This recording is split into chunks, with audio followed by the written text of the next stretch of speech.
10.000 tanques desaparecieron en 6 meses. ¿Cómo es posible? Conozcan al T-26 soviético, un tanque ligero de preguerra arrojado al fuego de 1941, con poca potencia de fuego frente a los Panzers alemanes. Blindaje delgado, lento en carretera. Pocas radios, tripulaciones poco entrenadas, ese es el inicio de la historia.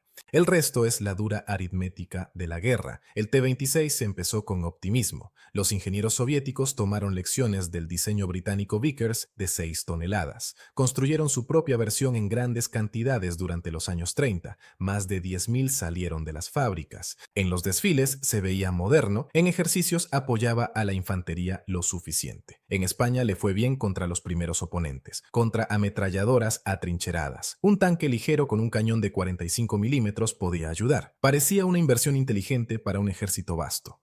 Pero la tecnología avanza. El blindaje se hizo más grueso, los cañones crecieron, las radios se volvieron estándar en las unidades modernas. El T-26 no pudo seguir el ritmo. Su blindaje era delgado, a menudo menos de 2 centímetros en los costados. La torreta y el casco llevaban remaches. Al recibir un impacto, esos remaches podían cortarse y lanzar esquirlas sobre la tripulación. El arma principal era de 45 milímetros. Contra la infantería y blanco sin blindaje, funcionaba. Frente a un Panzer III con mejor óptica y tripulación entrenada, le costaba. Contra un Panzer IV con un cañón corto de 75 milímetros que disparaba alto explosivo, sufría. Y el T-26 quemaba gasolina. Al ser alcanzado, el fuego llegaba rápido. La comodidad de la tripulación era baja. 3 hombres apretados en una torreta y un casco pequeños. El comandante a menudo también era el artillero. Observaba, apuntaba, disparaba y trataba de mandar. Muchos tanques no tenían radio. Banderas y señales de mano intentaban reemplazar palabras claras en una tormenta de polvo y humo. En el papel las unidades tenían tanques. En el terreno faltaban repuestos, herramientas y órdenes claras. Un tanque ligero no puede cargar con el peso de una doctrina pesada. 22 de junio de 1941. Operación Barbarroja. Las fuerzas alemanas cruzaron la frontera en un ataque masivo. El Ejército Rojo tenía miles de tanques en los distritos militares del oeste. Muchos de esos tanques eran T-26. Estaban en posiciones adelantadas, cerca de la frontera, en guarniciones de tiempo de paz. Los depósitos de municiones estaban en filas ordenadas. Los trenes de combustible estaban programados para después. La movilización estaba incompleta, las órdenes llegaron tarde,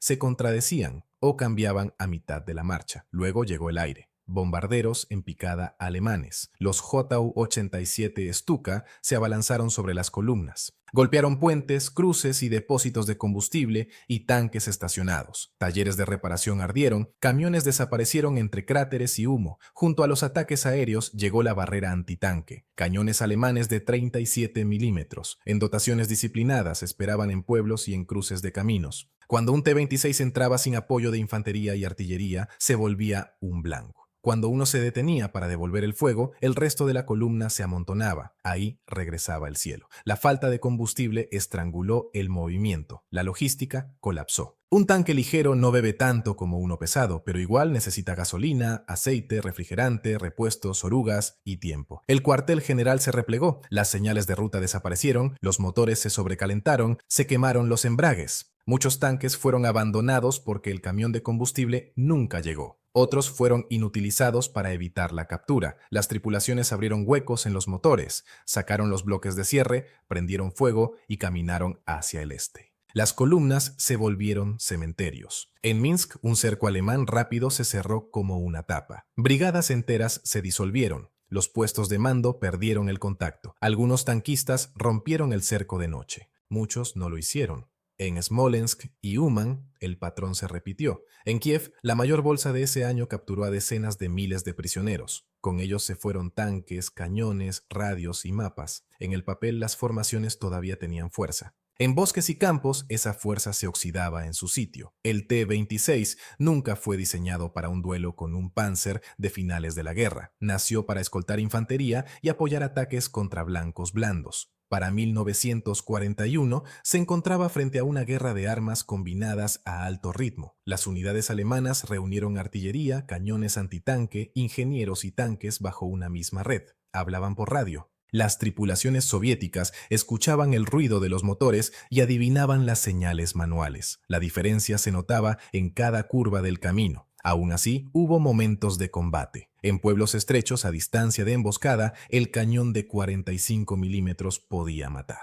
Un disparo bien colocado al costado de un Panzer III bastaba. Algunas tripulaciones camuflaron sus tanques en líneas de árboles, esperaron tiros de flanco y luego se retiraron. Otros usaron sus tanques como casamatas fijas, en posición casco abajo detrás de terraplenes. En los accesos a Leningrado, tanques más viejos se atrincheraron como cañones fijos. En Karelia, contra blindaje finlandés más ligero, el T-26 todavía mordía. Pero la marea era fuerte. El Ejército Rojo había llevado miles de estos tanques a la frontera. Para el invierno solo una fracción seguía en servicio. Muchos se perdieron sin llegar a disparar en combate. Algunos ardieron bajo las bombas. Algunos se griparon por falta de refrigerante. Algunos rompieron las orugas y no pudieron ser remolcados. Los eslabones y pernos de repuesto estaban en un almacén que ya no existía. Los mecánicos trabajaban bajo los árboles, sin manuales. Un solo resorte faltante podía detener a toda una compañía. El adiestramiento de las tripulaciones agravó el problema. Muchos artilleros tenían poca práctica con fuego real. Los proyectiles perforantes eran escasos. Los de alto explosivo eran comunes. A veces, las tripulaciones se enfrentaban a tanques alemanes con los proyectiles equivocados en los portamuniciones. La doctrina pedía contraataques masivos de brigadas de tanques. La realidad entregó ataques fragmentados de grupos pequeños, enviados sin reconocimiento. Hombres valientes entraron en campos de tiro preparados. Pagaron ese valor con sus vidas. El T-26 tenía vulnerabilidades peculiares. La construcción con remaches causaba desprendimiento interno al impacto. Los motores de gasolina significaban llamas incluso con impactos pequeños. El blindaje lateral delgado permitía la penetración por los flancos. Las orugas estrechas se hundían en terreno blando. La velocidad máxima en carretera era modesta. Fuera de ruta, en polvo de verano o lodo de otoño, era peor. El invierno traía aceites congelados y caucho quebradizo. Las tripulaciones encendían fogatas bajo los cárteres para calentar los motores. A veces el tanque arrancaba, a veces se agrietaba. Las fuerzas alemanas reconocieron el modelo. Capturaron cientos en estado reparable.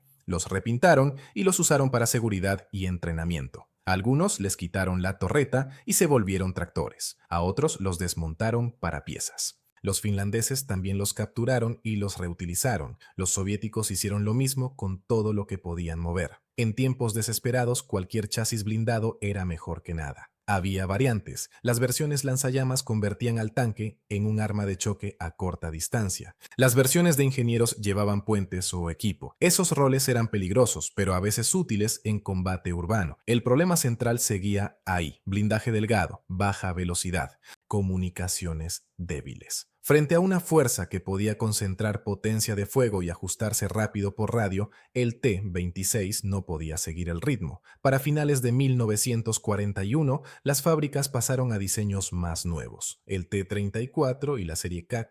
eran el futuro. Tenían blindaje inclinado, mejores motores y más potencial de crecimiento. Los tanques ligeros más antiguos pasaron a escuelas de entrenamiento, a seguridad en la retaguardia y a defensa estática. Unos pocos siguieron peleando en el norte, donde el terreno y las distancias cortas a veces nivelaban la pelea, pero la era del tanque ligero de entreguerras se acababa rápido. Entonces, ¿cómo desaparecen 10.000 tanques? No en una sola batalla. No por un solo defecto, desaparecen por una cadena: bases adelantadas, sorpresa, ataque aéreo. Suministro cortado, radios débiles, entrenamiento incompleto, órdenes que rebasan a los camiones de combustible, remaches que cortan como balas. Incendios que empiezan con un solo impacto, cercos que reducen divisiones a polvo. Las pérdidas no son solo explosiones, también son abandono, captura, canibalización y papel que miente. La historia del T-26 no es solo fracaso, también es una medida de escala. La capacidad industrial puso miles en servicio. La voluntad humana mantuvo a muchos en marcha bajo una tensión terrible. Los tripulantes mostraron valor en situaciones sin esperanza. Algunos ganaron tiempo para las retiradas. Algunos cubrieron evacuaciones. Algunos se quedaron en su puesto para que otros escaparan. Esos actos no cambian el desenlace, pero importan. Para las primeras nieves de ese año, la fuerza sobre el papel